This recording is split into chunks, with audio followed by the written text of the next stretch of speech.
He goes out there determined to do what reporters, what journalists are supposed to do, get the news, get the facts. He speaks truth to power, holds people accountable.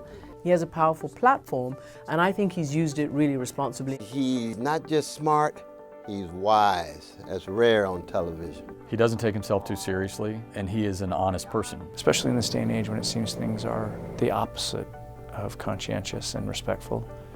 He stands out. And he's also not afraid to go out there and risk his own life reporting the news. He cares about the people, about the places, and about the issues he covers. I think Anderson is one of the giants of television news. He's unrelentingly fair, he's unrelentingly passionate, and he cares about getting to the truth.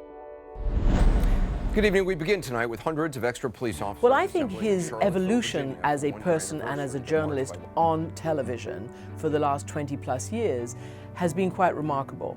A lot of times he tells this story of making a fake press pass and sneaking into Burma, where he first really realized that there were stories out there that not only could be told, but needed to be told. He made people stand up and realize, wait, this guy is doing something that, first of all, is really brave, but also really important. 10 strangers playing for up to $1 million. I first heard of him as The Mole, which is a reality show, and then he was at ABC, and then he came to CNN. And it was at a time when, wars were starting, conflicts were starting. One of the first assignments we both had jointly was when we went to the Persian Gulf as the U.S. was preparing for the war in 2003 against Saddam Hussein and Iraq. He's often the first one on the ground, but it's not for bragging rights. It's because he knows how important it is to be there, to tell the story, to get the word out, and to make sure that it's done correctly.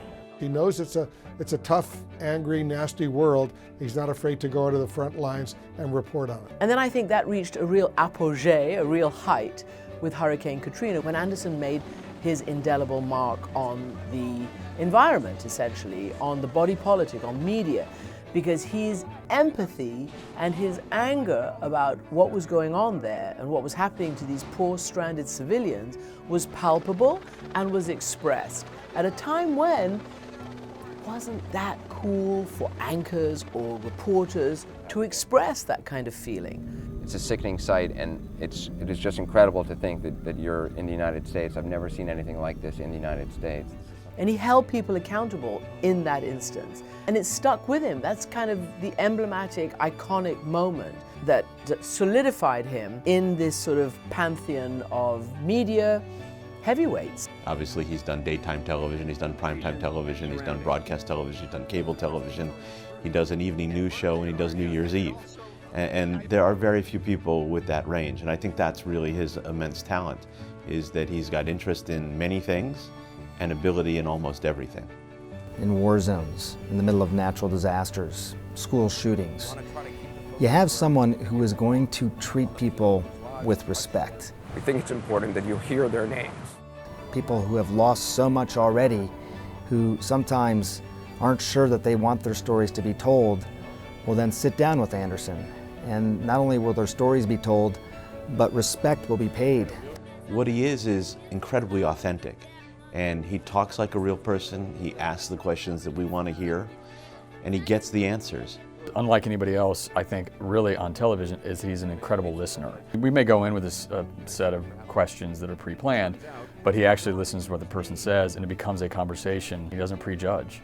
Well, we have to have exemplars of integrity in moments of polarization so people feel as if there's some empirical grounding in terms of facts, there's some theoretical fairness in terms of different perspectives, but most importantly, in terms of character.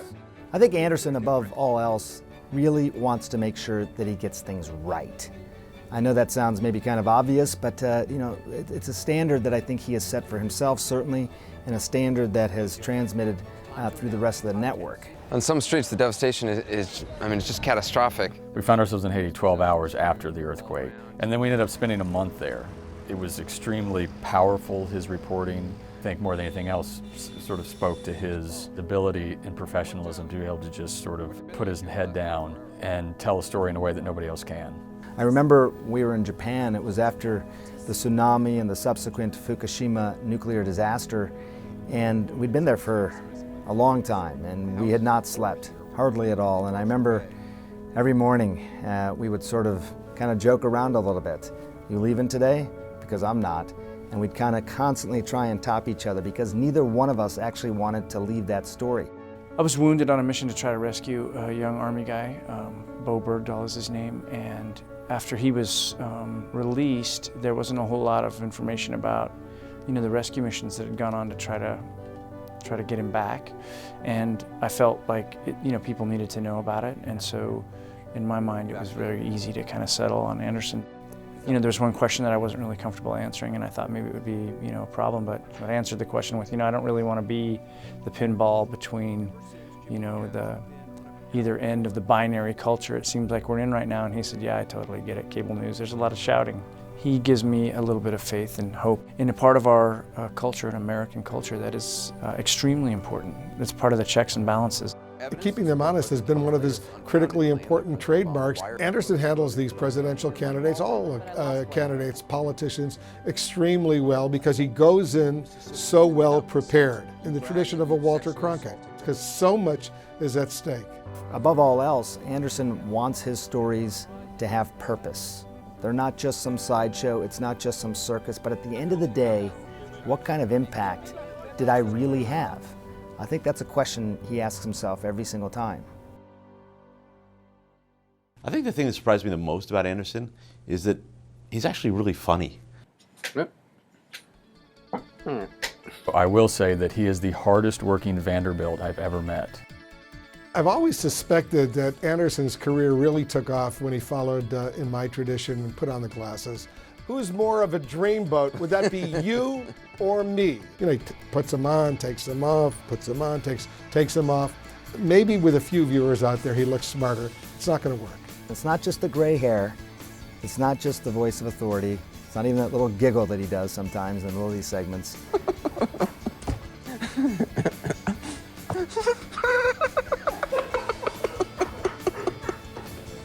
He can laugh at himself. He can laugh at other people too, but he doesn't do it at their expense. Get ready for Anderson Cooper 360.